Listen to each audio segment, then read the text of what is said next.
finally, a source of raw, real, and honest information on healthcare issues that matter most. Welcome to BS Free MD. From the latest medical information to how to stay sane as a doctor or a patient, no subject is taboo, no BS is allowed. Now, let's welcome your hosts, Doctors May and Tim Hindmarsh. Hey everybody, what's up? Welcome to another episode of BS Free MD. Today we're talking about how the road to hell is paved with Percocet. Indeed. But before we get there, I want to give you a little brief note from our sponsor. It's a month into 2021. You are finally ready to commit to this year being better than the last, but you're still spending your evenings catching up on notes when you could be leaving work with a clean slate. On Time MD teaches physicians critical time management strategies tailored specifically for the unique demands physicians face. Strategies cover the exam room, inbox, and EHR, meetings, and more. Popular module, How to Delegate Without Dumping, addresses how to delegate tasks to your staff in a way that doesn't make them feel dumped on, but inspires them to do their best work. Course creator Phil Boucher, pediatrician and podcaster, wants you to join other physicians who understand the value of their time but are struggling to make a clear and executable plan of action. Join today and save 15% by using the code 2021 at checkout. You also get a money-back guarantee if you don't reclaim 3 hours a week in the first 2 months. Now is your chance to join On Time MD and reclaim your time for good. Go to drpodcastnetwork.com/ontimemd to get started. So today we are jumping down the road paved to hell on Percocet. In other words, it's kind of a mellow road, but hell is where it ends. Follow the mellow brick road. The mellow brick road. We're going to be diving into about the modern opioid epidemic, as Tim likes to call the greatest medical error of modern times, and is the greatest example of how expert opinion based on pseudoscience created a deadly groupthink that has killed hundreds of thousands of people. We're going to just jump into why. How do we get here? Because we should have known better. Is it because we as the medical establishment were arrogant and greedy, and also because we kind of stink at treating chronic pain, and we tried to medicalize a lot of this. So let's get into the history first of all. So first of all, facts. The facts of the opioid epidemic, and I'm specifically from about 1980 on, so for the last 45 years. About 50,000, we're at a point now where we have about 50,000 opioid overdoses a year as far as fatalities, 50,000 fatalities, which is actually slightly more than MVAs, believe it or not. We have a history of 8,000 years of opium use, believe it or not. Started way back with the Sumerians, which are thought to be the oldest civilization in the history of mankind. They called opium Hul Gil, or joy plant. So just as a little background science on that, what's opium? What's the difference between opium, oxycodone, codeine, morphine, etc.? Well, opium is actually the latex that's in the opium poppy. So in the bulb of the opium poppy or flower, you can, peel off the edges and you get this white latex stuff. That's opium. Not true latex. No, it's opium latex. Just in case people are listening and wondering. Can you imagine opium latex condoms? That would be kind of crazy, wouldn't it? But anyways, so that opium, the latex opium, was used in a whole bunch of different ways. Most commonly, it was smoked. You could just take it, you could put it into a pipe, you could smoke it, and you would get really high. One of my personal favorites is laudanum, where they made a tincture. So a tincture is where you take 100% alcohol and you put the latex in there and dissolve it, and then you could just drink it. So that was super popular in the early 1800s. It was actually kind of a shishi party drink for the upper crust people. They would drink served up or on the rocks. That's right. I'd like how would you like your laudanum? With no vomiting. please. Oh, jeez. So, and then we move on from there. So you have laudanum, you have this use, going back, centuries and centuries, really since the dawn of humans figuring out that this white stuff made you high. People have been getting high with it, no question. So then, when was that? About 1850? Was that it? Let me just double check my where is it here? Are you going back to the beginning of the? I'm going back to morphine. So morphine, and the other thing I like about this is what they named stuff, right? So morphine was synthesized in 1806 by a German chemist, Friedrich Wilhelm Adam Suepner, isolated a substance from opium, which he named morphine. Why did he name it morphine? He named it after the god of sleep, or Morpheus. Wow. So, pretty cool name. So morphine. So instead of more, please. Right. So the thinking back in the early 1800s was that if you used morphine, you'd get all the good part of the opiate without the bad part. See, the problem with laudanum, the problem with smoking just pure opium is there's a lot of these other opiates that are bad, like from a side effect perspective, right? So they're not hitting your mu and kappa receptors and making you feel high and killing pain and whatnot. They're making you sick and nauseated and whatever. So in a way, there was sort of a governor on the system if you were going to drink laudanum, because you could only drink so much 100% alcohol with dissolved opium in it, and you get super sick.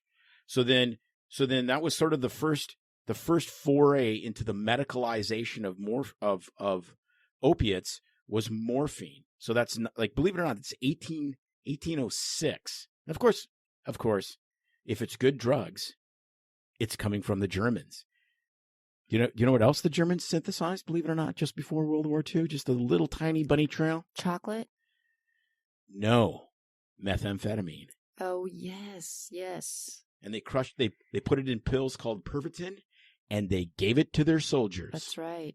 Yes, it's amazing. Now, that's a whole other topic I'd like to go down. Tremendous book about morphine or drug use in toto in World War II, a book called Blitzed. I actually had to wait for the English translation. So fascinating stuff. So anyways, thank you, Germans, once again. So then we moved on from there to 1850 was the next drug that was synthesized from morphine. So we're getting derivatives from morphine. Morphine is the grandfather of all medicalized opiates. Everything that we use, whether it's codeine, oxycodone, or this new sexy drug that people weren't going to get addicted to, which was, of course, heroin, by Bayer, a gigantic German company, which still exists. The aspirin boys, they're the ones that brought you heroin. And May, what was heroin primarily marketed? What was its primary use? Was it for doling it out on the streets? Was it a party drug? What was it? Was it used for, surgical pain? What was it originally marketed for by those lovely folks at Bayer? Yeah, it was the catch-all cough syrup. Cough syrup. Marketed to families for children's use. Yes. You look at the pictures, you can Google the nice pictures from the past and find all those historical cute little photos of moms with their cherub children and big ads for cough suppressant. It's crazy. Well, there was the one cough suppressant we found in the advertisement. There was heroin, cannabis indica, chloroform, and something else. And it just really, they should have just called it party in a bottle. Like a spoonful of this stuff makes everything go down. Here we go. We have Mrs. Winslow's soothing syrup, the mother's friend for children teething. My favorite, though, is one night cough syrup. Each ounce contains, ingredients listed, alcohol, cannabis indica, chloroform, and morphia. And morphine. Mm-hmm. Wow. Yeah. That's pretty much it. One night, because you would only last one night and then you'd be dead. So it's amazing stuff. Where did heroin get its name? Do you remember? I would be guessing. It's because it was the heroic drug. I was going to say some type of heroin or something like that. So with every one of these iterations, and we've still believed this today, it's still been marketed this way with newer medications that are, like tramadol. It's the non-narcotic narcotic. No, it's just a narcotic, which was every derivative is going to be just as good for pain, but it's going to be less dangerous, less addictive. So heroin, the heroic drug, the first drug synthesized from morphine. So the next step down the line. And then another nice thing happened around 1853 or so, which was the invention of the hypodermic needle. Yeah, that I think from my reading is the big push in what really got that going was the invention of the hypodermic needle. Then I'm jumping on ahead of you, but then into the war times and treating soldiers for every ailment, from pain, war injuries, to all things that were happening back then. There's no plumbing, so there's dysentery. We've got teething, coughing kids, women with, menstrual cramps. Menstrual cramping, every kind of feminine complaint. It was like the catch-all for everything. Right. And then you started injecting it, which was, of course, a gazillion times worse. And so at the end of the Civil War, so that was like 1865, we had a tremendous number of Civil War veterans that were actually morphine addicts. And they called it the soldier's disease. The soldier's disease at the end of the Civil War was not PTSD. It was morphine addiction. Because, again, very few treatments. And this at least made you temporarily happy. And we had a tremendous way of being able to get it into your system super quickly, without any of the GI issues, which was by shooting it. So there you go. Medicalization again, right? Okay, this is going to be the cure-all. But then it was the soldier's disease, and we're like, what are we going to do? We got to get these guys off of this. This is horrific. So then we get the first foray after the soldier's disease into government regulation. When did that start? The Harrison tax. Well, just before the Harrison Tax Act was 1909, Congress passed the Opium Exclusion Act, barring importation of opium for purposes of smoking. So that was the first foray into any kind of governmental war on drugs, which was 1909. This legislation, considered by many to be the official start of the war on drugs in the U.S., in a similar manner, what you just mentioned, the Harrison Narcotics Tax Act of 1914 placed a nominal tax on opiates and required physician and pharmacist registration for its distribution. So what was it? Yeah, that included distribution and sale of heroin, opium, and cocaine. All three. Well, government in the buzzkill business for at least 100 years. So, and then 10 years later, Congress made it illegal to make, import, or sell heroin in the Anti-Heroin Act of 1924. Yeah, which is fascinating because you could buy from the Sears catalog heroin with a hypodermic needle in its own little tin from the store. You could be living out in the middle of Des Moines, Iowa, and you could pick up your catalog and you could order yourself some heroin and delivered from the Sears catalog, which is, wow. I mean, Merry Christmas to you. So the Harrison Tax Act, they actually started throwing doctors in jail after the Harrison Tax Act, because what happened was they had a tremendous number of people that were dependent on morphine and heroin. And so it made it illegal to what they call maintain an addict. In other words, if an addict came to you, you couldn't just keep writing them prescriptions to maintain their addiction. And that actually exists all the way to today. That's why we have methadone clinics, because it's illegal to maintain an addict. So if you have somebody that comes in that's addicted to, whatever opiate, and you want to get them off of it by maintaining them on a lower dose but a longer acting opiate like methadone, they have to go to a methadone clinic. The only thing that's changed in that regard is with Suboxone, you can get a special license. So you do have to have special training to do that.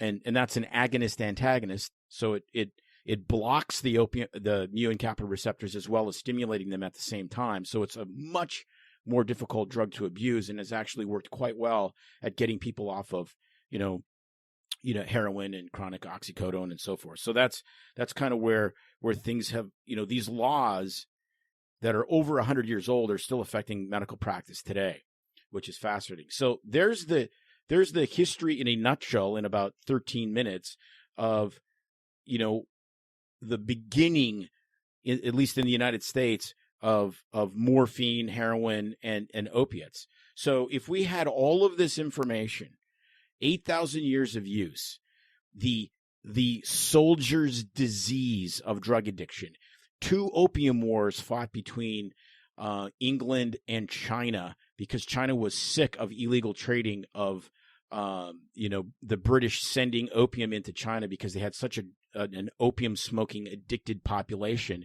that they're like, forget it. And they actually fought a war over it. So if we had all this information, how on earth did we end up with a medicalized prescription drug problem from 1980? That's from 1980 on. Like that one just blows. Yeah, so we sort mind. of basically blew through the whole history in 10 minutes or less, quickly on the the history, how opiates came about, everything, and here we are in the modern world, and we've got this giant problem on our hands. You'd think that with the history we have, and us looking back on those ads and laughing at, oh my gosh, you can buy this from the Sears catalog. They're handing out to kids. They're just, it's like the fix-all thing. Will's mother's little helper was giving kid cough syrup with like freaking heroin in it. Yeah, Well, I got 10 kids. If I only got 9, what difference does it make, right? It's sad, but look at where we're at. And we're going to talk about how did we get here, and the ads. I just was looking at pictures of some of the ads from the 90s that were marketed in journals and that were handed to us as just regular medical sales pitches, and now it's just as embarrassing.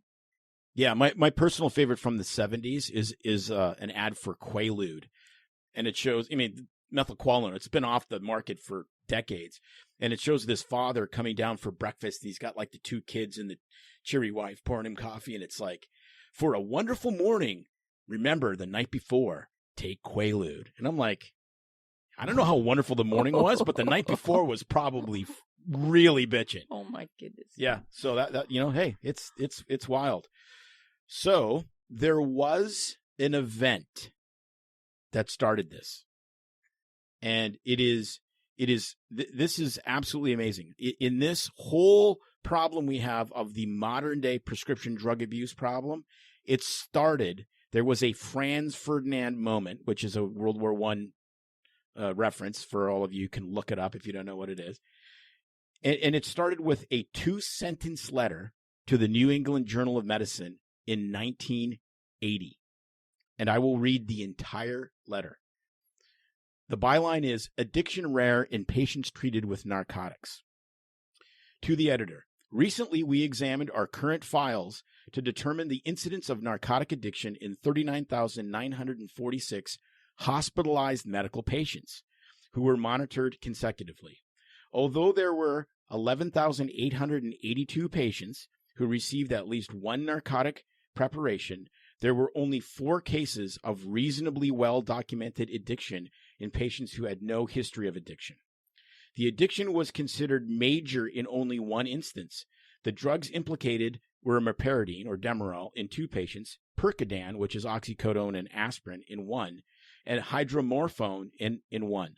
We conclude that despite widespread use of narcotic drugs in hospitals, the development of addiction is rare in medical patients with no history of addiction. Okay? So that was it. Tiny little letter, I guess it's 4 sentences from Jane Porter and Herschel Yick, MD, Boston Collaborative Drug Surveillance Program. So, first of all, that wasn't a randomized controlled study. It was a retroactive analysis of, not even 12,000 patients that were given an opioid for pain control, post-hospitalization. And it doesn't say exactly, was it post-surgical? Well, most probably were. Was it because they had kidney stones? I mean, there's lots of painful things that you get admitted to without surgeries that you would potentially have an opioid prescription going home. So it was always, the assumption was it was acute pain, not chronic pain. And then they looked back and they said, who got addicted? Okay.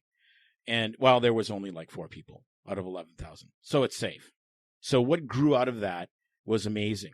And there was, in June 1st, 2017, in the New England Journal of Medicine, there was a group from Toronto that went back and looked. They did a huge lit search, and they went back and they looked at all the times that. How did they find that? I mean, were they looking at the history of the opioid epidemic, like the recent studies cited? Like, how did they get pointed to that article? They looked at how many times it was quoted, what it was quoted, what studies were used in quotations for expert articles written about using, opioids for pain. And what they came up with was, here's some examples. I mean, they found it was staggering. It was cited like 608 times. That's crazy. Okay, that's study. And it virtually never was said, hey, it was just an acute pain. It's a retrospective analysis. It's not a randomized controlled trial, on and on and on and on and on. Okay, so here's some examples from journal articles. So this pain population with no abuse history is literally at no risk of addiction. That is a quote from N. Cowell on pseudo-addiction, or the under-treatment of pain. Remember pseudo-addiction, May? Remember when we'd be treating people? I mean, we were part of this. We wrote these prescriptions. I'm not saying that I was somehow above all the fray and knew this. I was as involved in this. We were as involved in this as any primary care doctor ever was. There's no question. And so the concept of pseudo-addiction was you're treating somebody with opiates, and they start to act like a drug addict. They need more medication. They want more. They become less reasonable. They become kind of a jerk in the office. And the answer was, well, they're not actually addicted. Even though they're acting like an addict, even though it's obvious they're addicted to your prescription, it's pseudo-addiction. They really just need more. Yeah, because they have pain. And because they have pain. They just need more medicine. Right. Right. But if it was actually working. Just like you're thirsty, so just to give them some water. Give them more water. And they won't act so thirsty. Exactly. Or, when somebody comes in that's a raging alcoholic, we don't just give them. Well, they're thirsty. We don't just, give them benzodiazepine or Librax and a banana bag and treat their potential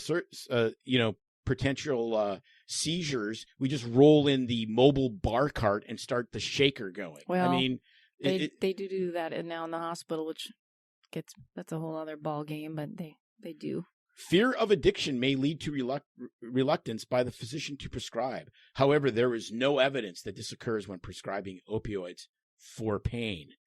Okay, and that's from a 2002 article, the Journal of Clinical Practice. In reality, medical opioid addiction is very rare.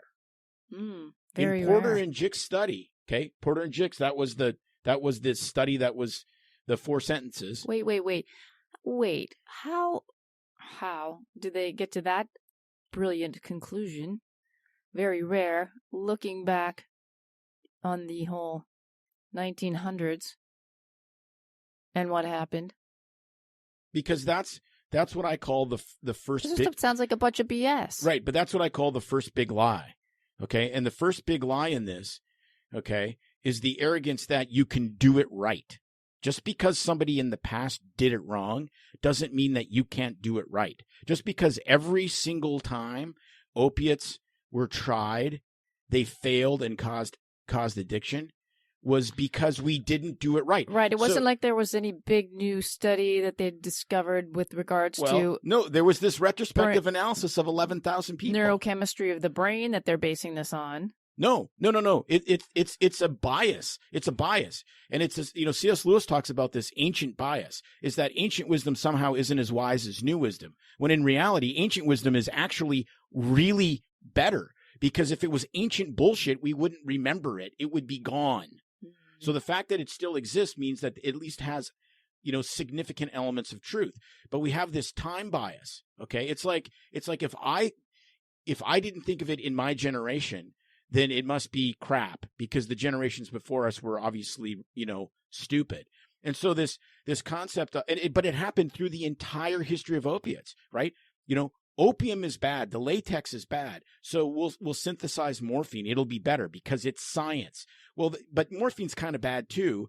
And so what we'll do is we'll synthesize heroin, the heroic drug, because it's better. And there was reports that I read where people thought that you wouldn't get addicted to heroin, okay, if you injected it. Wow. As long as you inject, if you drank it in that cough syrup and fed it to your teething child, well, that might be bad. But if you shot it, if you mainlined it, well, then it might be okay. And this is the exact same error. It's that we can do it better. We can use the same deadly ancient medication and somehow do it in the 80s, 90s, and 2000s, and somehow we'll do it better. Well, we're going to get to how they did it better. Have you heard of hyperbaric therapy? If you want better circulation, oxygenation, or respiration, Turn up the volume. everyone appreciates the increased energy and clarity. Athletes say goodbye to those PRs because you're going to blast So them. how does it work? We load your body with oxygen. That means Less inflammation, fewer allergies, faster healing, and more. Come see us, 1200 Executive Parkway. You know, the Upside Down building. Call us 541-636-3278. That's 541-636-3278. We have some incredible deals. Heal, build, and thrive With New Leaf Hyperbarics. Got air? Oh boy, are we ever going to to get sold to that to us? how they got it better? So then what happened was there was a couple other real misinterpretations that came out of this concept of the first big misinterpretation out of this study was number one, if you have pain, if you have an organic source of pain, in other words, if you have obvious arthritis on an X-ray or something like this where you have chronic pain, number one, we can treat that and you won't become an addict. And that I was trained that way. We were trained that way in medical school. That was the thinking when we started practice. If you have pain, right? If you have a real pain, you won't become a drug addict, right? And it doesn't matter if it's chronic pain. Okay, that was the thing. Even though this study that this thinking was based on had nothing to do with chronic pain, and a chronic versus an acute condition, they're two totally different things. Mm-hmm. How you deal with it psychologically, how your body changes and how your brain receptors, like everything's different in a chronic problem. It's like the difference between somebody that's been depressed off and on for 30 years versus somebody going through a loss and grief. They feel the same. You end up at a different place. Right. Because chronic problems are not acute problems. They're totally different. But we expanded that. We said, hey, we suck at treating chronic pain. That's the truth. We absolutely do. And then the most arrogant of all, which is, therefore, there must be a way to deal with it. Just because we have a real problem dealing with a certain problem, a real issue, doesn't mean that there's a solution for it. We also have a real problem treating death. We've sucked at that for ever. And so this idea of, we are bad at treating chronic pain. So we need to do something different. Well, remember, I remember being, trying to remember what year that was, mandated to go to the classes by the state on the physicians not treating pain. You're not actually neglecting your patients. You're not treating their pain. We had to go to a class where they basically berated us that we weren't actually prescribing enough pain medication. That's exactly right. When we started practice, we went to a, government of Oregon, state-sponsored, you suck at treating pain, treat pain better. And then, of course, 4 years ago, we had to go to a mandated government thing. You write too many opioids and you're killing the whole frickin' population. Mm-hmm. Yeah, great. Love it. So governments got involved. So then we got some really super crazy stuff. So the Joint Commission got involved. The Joint Commission is one of the certification agencies that certifies your hospitals and so forth. These guys are Joint Commission surveys are hilarious. Hospital administrators just completely lose their minds. All the toasters are hidden because it might fall into the sink, and then you're going to get dinged by Joint Commission. I know every time they show up, you kind of usually get like a heads up because they're in the area, and it's like maybe a day's notice, and next thing you know, your office managers are running to the car with all the Keurigs and toasters and my heater to keep me warm. Right. Because it's not code. So suffice it to say, Joint Commission is a big deal. This is a regulatory body that kind of has its thumb on regulating the healthcare industry. Well, interestingly enough, this "we suck at treating pain, we need to do a better job" leaked into the Joint Commission.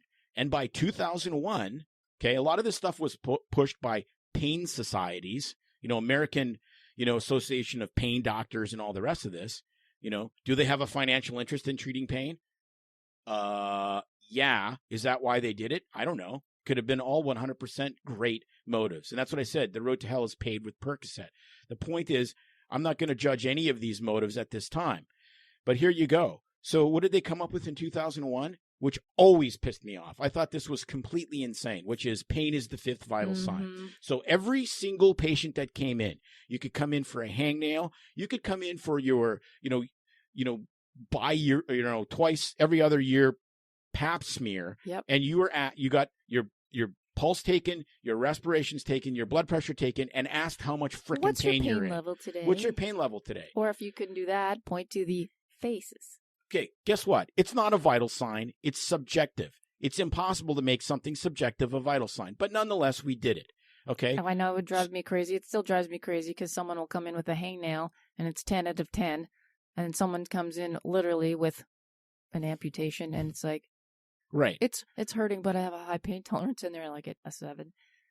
It's just total bogus. No, I had a kidney stone and it was probably a 6 because I thought, you know what? If I was lit on fire, it would hurt more. I know. Lit on fire would hurt more. I have, in my darkest moments, said that to patients when they say, but it hurts, it's 10 out of 10. And I say, well, if I sawed your arm off, then what would your pain level be? And then, of course, it's like 13. I mean, I don't know. The one I want to use, though, is if I took glass and epoxied it to a baseball bat and anally violated you with it, would it hurt more than what you're experiencing now? Oh my goodness! Because if it wouldn't hurt more, it's not 10. No, I prefer those photo images. It's like the mild ones, and then the extreme is like, I don't know. There's a grizzly bear mauling someone. Right. There's one with somebody's limb amputated. There's one of them on fire, and all the way down. Yeah, people are like, my pain level's 10, and they're texting. Mine was maybe a 6.5 with a kidney stone, and I was praying for God to have a meteorite crush me. Well, he had a meteorite in your urinary system. Yeah, well, it was a grain of sand, but boy, did it get the point across. Okay, so we suck at treating pain. Therefore, there must be a way to unsuck at treating pain. And what did they come up with then? So then, pain is the fifth vital sign. Mm-hmm. Okay, so now it's on everyone's mind. Treat pain, treat pain, treat pain, treat pain. So, okay, well, what happened? Well, you got a skyrocketing of opiate prescribing around 1990? 1995. Are you talking about when Oxy came out? No, we're getting there. We're getting there right now. Which was okay. So now we have the medical establishment misinterpreting a study. Okay, bad. Government getting involved, saying you guys suck. Prescribe more pain medicine because people are in pain. And then we have Purdue Pharma that did for cocaine what crack did with OxyContin. So oxycodone is actually a fairly old drug. It was approved in the United States, I believe, in the 50s.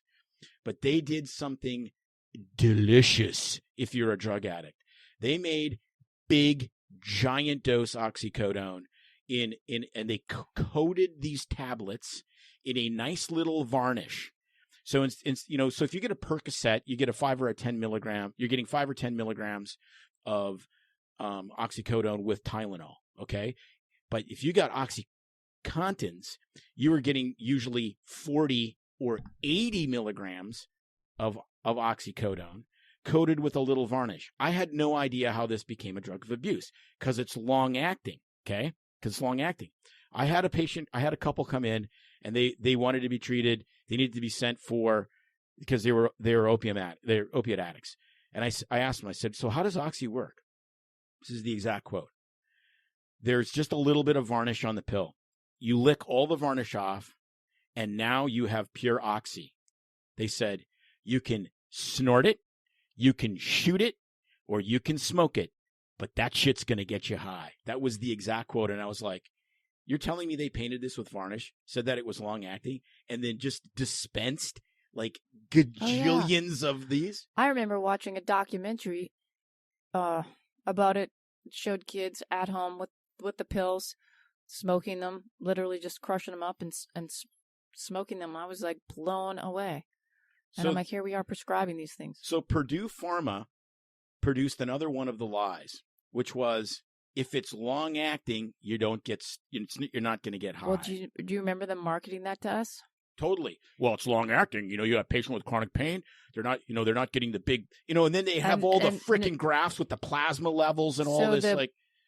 The drug reps came out, and the marketing push was that you'd start them on OxyContin because it's long acting. You didn't have to use the short term, and they were trained. And I just remember them saying this all the time: is the new drug to start with and to stay with. Yes, that was their and to tagline. Break into pharmacies and steal, because obviously it's not a drug of abuse. Remember all the pharmacy break-ins during the big Oxy thing? So, oh yeah. So that was the other big lie. So number one, you can treat chronic pain with opiates. Number two, if they're long acting, you're going to be just fine. So then we did something else because OxyContin was still a little bit pricey. So we started prescribing methadone as a long-acting opiate to try to control chronic pain. Well, the problem with that was methadone has active metabolites. So as your body breaks it down, some of the metabolites are still active. Well, it's very long-acting, and it tends to not get people as high. It's nothing like oxycodone or morphine or heroin. So then people would stack doses of the methadone. They'd build up all these active metabolites. They wouldn't necessarily feel like they were that stoned. They'd go to bed and wake up dead because of all these active metabolites. It just absolutely ridiculous. Well, plus, they weren't super wasted on the opiates, so they combine all these other medications, benzodiazepine, alcohol, you name it. Plus, the other thing that happened too, though, is because I know that a lot of articles written really put a lot of the blame on big pharma pushing marketing to doctors. But that was still in the time when they could buy you cool stuff like more than pens and notepads, but you'd get like fishing hats and cups and trips. And they used to give trips. Like mm-hmm. I'm like I went cat skiing. Yeah, you did. 2001. I didn't get any cat skiing out of it. I think those I got a were the briefcase days out of it. And early on, there's reports that people in pharma, that people were pushing and selling it, knew that there was this addictive potential, but they're still out there doing their push.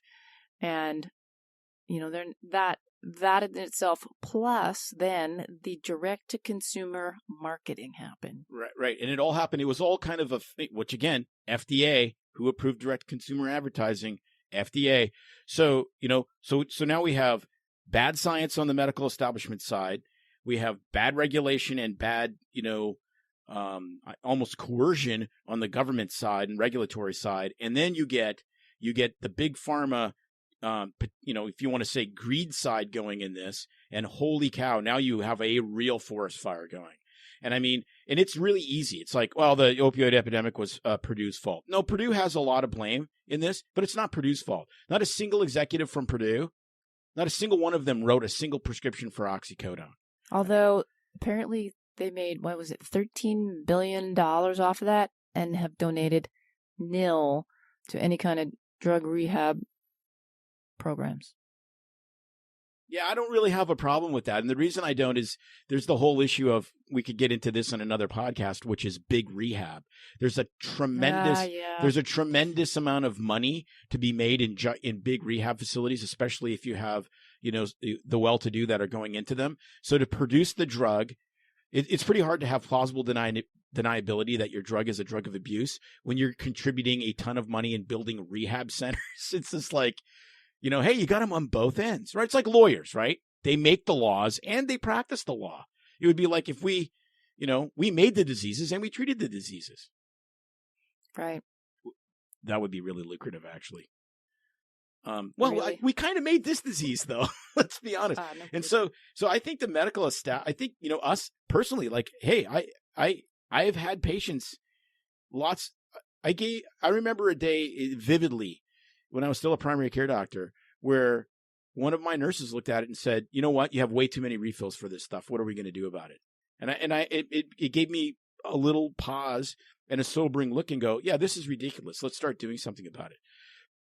And so we started drug testing patients, and it was unbelievable what you'd find, because so many people would not have When, they'd be on, 3 Percocets a day or whatever it was, and you'd randomly drug test them. Was negative. Their drug test was negative because they were just selling it. And I'm like, holy crap, I'm part of this. This is absolutely ridiculous. Or their caregiver, someone in their family, was abusing it.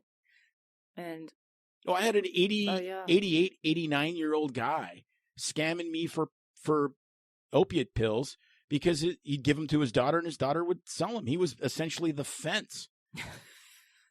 He's in a wheelchair, super nice old dude. I'm like, he's never going to abuse this. I mean, the guy's all crippled up. He needs this. No, it's straight to his daughter. He pulled the wool over your eyes. Me too. He did. No, but I mean, and that's the thing. Like, I'm not coming in this podcast. I'm not coming from a position of I know better. I'm coming from the position of the entire establishment should have known better. This is, what we talk about. It, relying on expert opinion is not science. Okay. But we have to rely on expert opinion as practicing physicians. We do. You can't possibly read every study about every single treatment you're going to do. It's impossible. Medical knowledge is too vast. It's too vast. It's it changes all the time. It explodes with more information. You have to be able to rely on experts. And that's what just blows my mind about this. How come there wasn't some John the Baptist crying from the wilderness, there's no good data. We're doing something to people and there's no good data. And finally, the good data was, holy crap, people's lives are being robbed. They're way less productive. They're addicts and they're dying. And then we were like, oh crap, we're part of this. And we pulled back. It's so hard when you're a doc and you're caught in the middle because, yes, I mean, you're there really. Most good doctors, physicians, there's always a few on the fringes, but I mean, you're trying to help your patients. You see these people who have true pain, who are suffering. You're trying to help. This is the new thing, what we got. I mean, sure, there's a lot of times when you're questioning that stuff.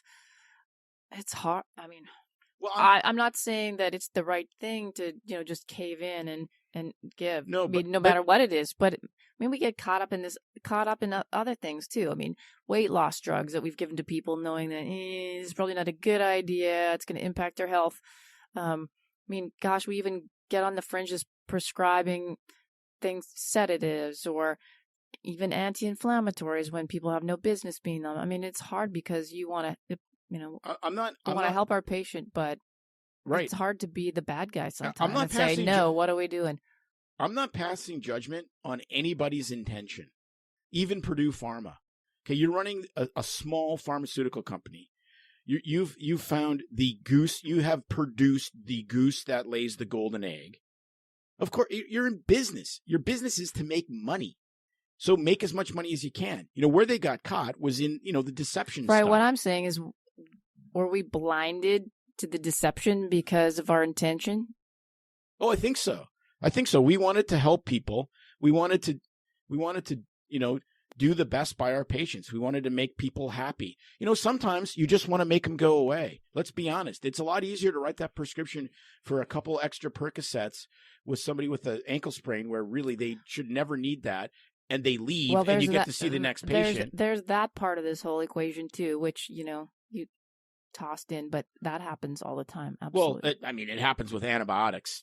Right. Probably hundreds of thousands of times a day in the United States.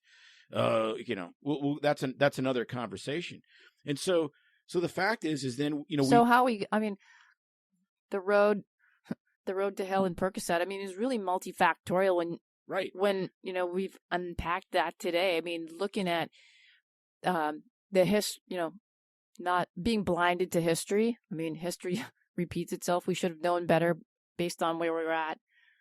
The whole medicalization piece of it, like you touched on, the advertising, direct to consumer, the industry's part of it, the whole wool being pulled over our eyes, as physicians not doing better, looking at studies that made false claims, to wanting to help our patients, to people right. always going to have abuse potential. The thing that's amazing to me, though, is that every piece of the healthcare industrial complex got it wrong at the same time. Okay? Like you can have one arm, okay? Like you have a government regulatory arm, which is also a billing arm, with Medicare and Medicaid.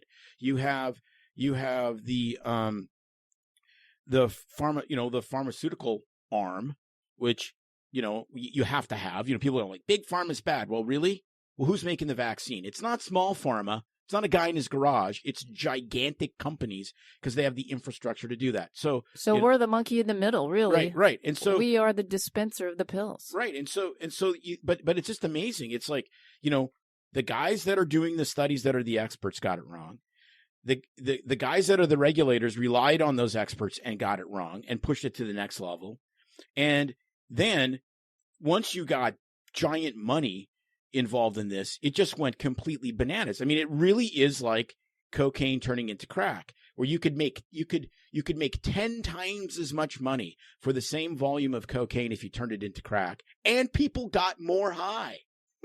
Like, wow, isn't that something? So cocaine went from this drug of almost like the aristocracy, right? You were the film producer. I mean, I remember reading books about guys would go sign record contracts, and in today's day and age, they pull out a bottle of Chablis. Back in the day, it was like everyone did a couple lines. That's what it was. And then you destroyed all these inner cities with crack once and so here we go. We own this. What did you say? You read that quote that 4 out of 5 heroin addicts started on prescription medications? Yes. So we're getting close to the end of this one. So that's the 3 big lies and how, like, all levels got it wrong. That's the one that just blows me away. So we are going to do another episode. It may not be the next episode, but it will be soon, on where we went from 2010. Because at 2000, if you look at the graphs, prescription opiate prescribing started to go down in 2010. So that was 11 years ago. So we're going to talk in the next time we get into the opiate world, we're going to talk about where we have gone from there since we have decreased prescribing, and how it's gotten way, way, way worse and way more deadly. Mm-hmm. Mm-hmm. Significantly, where we could make an argument we should have just kept writing prescriptions. So that's for the, now we'll keep you in suspenders, as they call a cliffhanger for that one. We really hope you enjoyed it. I hope it gives you a little jaundiced eye every time you listen to an expert. Doesn't mean that we don't listen to experts, but it means that we don't worship them. Experts, scientific experts have kind of become the priests and the prophets of modern day. We always want priests and prophets. That's how we think as humans. The difference was in ancient times, if you were a false prophet, which meant you didn't get 5 out of 6 prophecies right, you got all of them right. If you got one wrong, you were a false prophet. And false prophets were taken outside the city and stoned. And I don't mean that they got a hookah and all got wasted. Some guy started throwing rocks. Literally stoned. Literally a mob got rocks and threw rocks at you until you were dead. Like, who invented that? Right? Like, it's I want to know how it went from stoned, that being literally stoned, to stoned. Can you look that up for us? Share that next episode. The history of getting stoned. There you go. And on that note, let's wrap her up. All right. So before we end, I just want to remind you to get out there, use that 15% off code for On Time MD by our sponsor, Dr. Phil Boucher, to gain control of your life, your focus, and your time. Reach out at drpodcastnetwork.com/ontimemd and use code 2021 at checkout. See you next time. See you next Thursday. It's no secret that medicine is a bit, uptight. That's why Tim and I created BS Free MD, to mix things up a little and have fun in the process. Besides, we are having these exact same discussions all the time, so we thought we might as well invite everyone to the party. If you really like us, you can get plenty more, and maybe see one of Tim's cool tattoos on our Instagram or Facebook pages at BS Free MD. See you next time.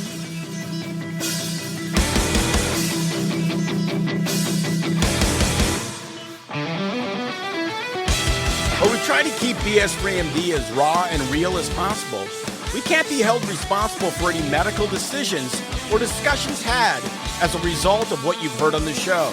We know, bummer. But the truth is, we really do care about your questions. So feel free to reach out to us by email at doc@bsfreemd.com.